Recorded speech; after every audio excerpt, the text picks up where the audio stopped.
Naday. Hello guys, yan. So ito pala, first time natin mag voice over.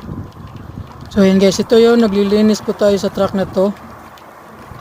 Ito yung body ko na bagong body scan logistic na naman, tsaka Renault trucking.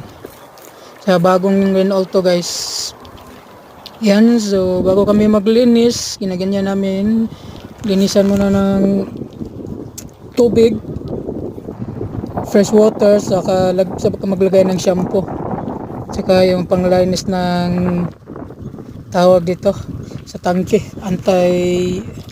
yung dumi-dumi sa tangke, yan kaya malinis.